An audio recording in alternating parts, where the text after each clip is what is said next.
Hello guys, har'a treeningii guyyaa arfaffaa yookaan day 4 irra geenyeerra. Kanaan immoo treeningii kana keessatti immoo maal barannaa akkamittiin digital agreementii nama wajjiniin kan waraqataan dur godhamaa ture sana siistama irratti akkamittiin godhachuu akka dandeenyu, akkasumas immoo digital agreementii goone storage isaa akka argachuu dandeenyu, akkasumas immoo password managerii yookaan secure account management akkamitti uumuu akka dandeenyu. Egaa bara digitaalaa keessatti immoo akkuma digitalizationiin jireenya keenya salphisu yoo nageenyi isaa hin eeggamne jireenya keenya illee daraan jeequu ni danda'a jechuudha. Kanaaf iyyuu siistama keenya akkamitti akka password cimaadhaan hidhannu ilaalla. Waan gurguddaa sadiidha kan ilaallu. Tokkoffaa agreementii digitaalaa kan waliigaltee digitaalaa akkamittiin akka uumuudhaa dandeenyu. Waliigaltee digitaalaa gaafa jedhu namni tokko mana gaafa gurguru yookaan lafa gaafa gurguru yookaan kan biraas haa ta'u kiraayis haa ta'u gaafa godhu waliigaltee waraqataa kan mana kompiitaraa kan isteeshinarii sana dhiisee siistam kaardii qaba silaa kaardii isaa siistama itti dippilooyi godheera siistamaan wal qabsiiseera injiin isaa wal qabsiiseera kaardiin harka isaarra jiru kompiitara tokko guutuudha jechuudha. Kanaafiyyuu otoo fageenya dheeraa hin deemin akkasumas immoo waliigalteen irra godhatu na jalaa badaa otoo hin jedhin akkamittiin akka godhachuu danda'uudha jechuudha. Tole lammaffaa irratti immoo agreementii godhatame kan eessa kaa'amaaf stooreejiin isaa eessa argata miimoorii bilbila isaa keessaa moo kompiitara harkaa qabu moo eessadha kaarduma san irra taa'u eessa argachuu akka danda'u ni ilaalla. Inni sadaffaa immoo paaswoordii akkamittiin seekurii gochuu akka dandeenyu ni ilaalla jechuudha. Tole amma gara siikilaawudii poortaalii seenneetii jirra. Mallattoo harkaa kana akkuma barame tokkodhaan lakkoofsa 4 office software keessa seenneeti kan argannu nootti yoo ajandaa keessa seenuudhaan akkasumas akkaawuntii dura uummanne sanaan loogiin goonaa jechuudha. Yeroo dippilooyi goonu deeyituu irratti kan uummanne sana loogiin goonaa jechuudha.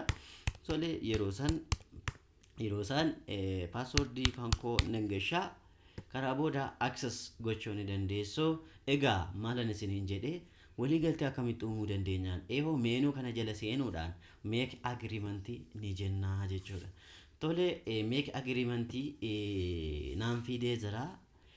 Sanaa booda immoo waliigaltee keenya ni goona. Nama Ballaxaa jedhamutu ana wajjiniin waliigaltee bittaa mana gaggeessinaa yookaan qacarrii gaggeessinaa jennu. Eshi kilaantii neemin anaadha namni qacaru gaafa kilaantii neemin namni qacaramu Ballaxaadha gaafatee Ballaxaa taayee tole eshi appilikaantii neemin immoo yeroo isaan caalaa haa jennu yeroo isaan caalaa yaa jennu. Saarvisiin maalidha nama kanaa ani waardiyyaadhaafan qacara gaafa ta'e scope of servicing keenya waardiyyaa waajjira muummee CPC teknoolojii yaa jennu teknoolojii haa jennu. Saarvisiin isaa itti gaafatamummaan isaa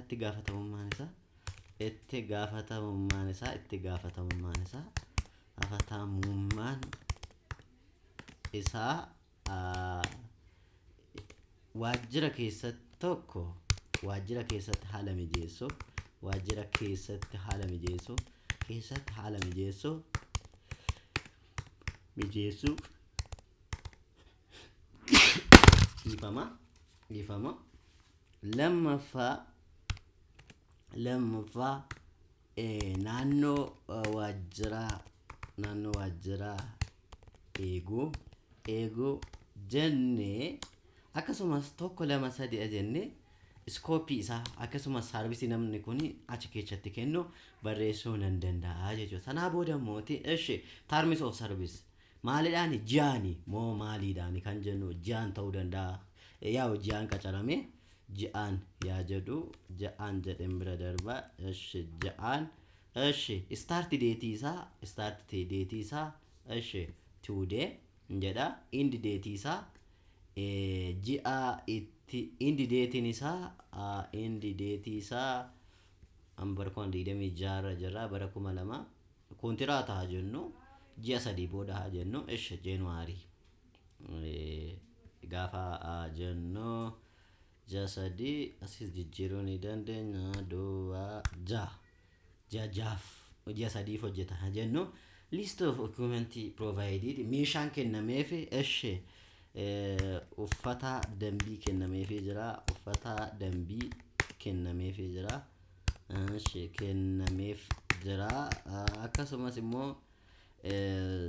security material wantoota security dhaaf ta'an kennameefi jira yaa jennu security dhaaf ta'an kennameefi jira haa jennu wantoota kennameefsin akkaataa walii galtee sanaatti waan nu barbaachisu ni guunnaa jechuudha. Eshi kostiin isaa eshi 5000 jaani payment frequency isaa per manziliidha. Sanaa booda agreement client sun mallattoo isaa barreessuu ni danda'a. Mallattoo isaa wantoota garaagaraa yoo barbaade kaardi nambarii gochuudha danda'a.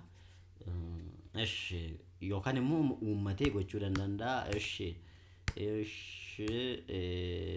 beelee lakkoofsa bilbilaa isaatiin wal keessa makee kana godhachuudha ni danda'a. Garuu wanti inni raafachuu hin qabne lakkoofsa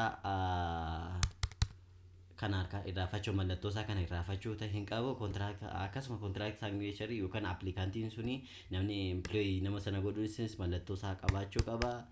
Okay, yeroo isaan wantu jechuu ni dandeenya. Sanaa booda waliigaltee keenya saammiitii ni goona. Contract sale successfully gara database ergineerra yookaan gara kaardii keenya ergineerra kaardii keenya irra nuuf galee jira jechuun ni danda'ama. Eessaati arganna kan jennu immoo al takka duubatti deebineeti asuma jala storage keessa ni arganna jechuudha. Storage keenya waliigaltee keenya ni arganna. Kunooti waliigalteen keenya nuuf baheera. Tole agreement client name bal'ataa ta'ee applicant yeroo san caalaa scheduling ji'aanidha. Start datein kana dhumni isaa kanaadha. Total costing mindaan isaa 500 payment frequency yookaan kaffaltii isaa ji'aanii governor day wal seerota jira. Scope of service isaa waardiyyaa waajjira muummee CPC technology itti gaafatamummaan isaa waajjira keessatti haala mijeessuu lama naannoo waajjira eeguu fi kanneen jedhana. Equipmentiin yookaan meeshaan kennameefi mooti uffata dambii kennameefi jira. Akkasumas security materiaalii jennee waanuma barreesse sana nuuf fideetii dhufe. Eshi mallattoon keenya kunooti. Agreementiin kuni siistama irratti ija seeraatiin yoo ilaalamu baay'ee secured ta'uu fi wal kaaduu kan hin dandeenye akkasumas kan kooti yookaan kan keetii miti waliin kana hin goone jechuudha kan hin dandeenye. Sababni isaa cross check systemii waan qabuuf. Cross check gaafa jennu lakkoofsi dijiitii arfan ishee asitti mul'atte kuni asittis bantee agreementiin kun kan nama kanaati kan jedhu nu mirkaneessuu ni dandeesse jechuudha. 21 asitti galchine asittis yoo galchine agreementiin kun kan keenya ta'u agreementii sana waliin qabaachuu nu baasa jechuudha. Tole gash verify jedha. Verify kunooti nu baaseera eeyyen sirriidha. Agreement verification is successfully. Al takka refresh goone immoo ammas maal goona isa kana asitti galchinaa jechuudha.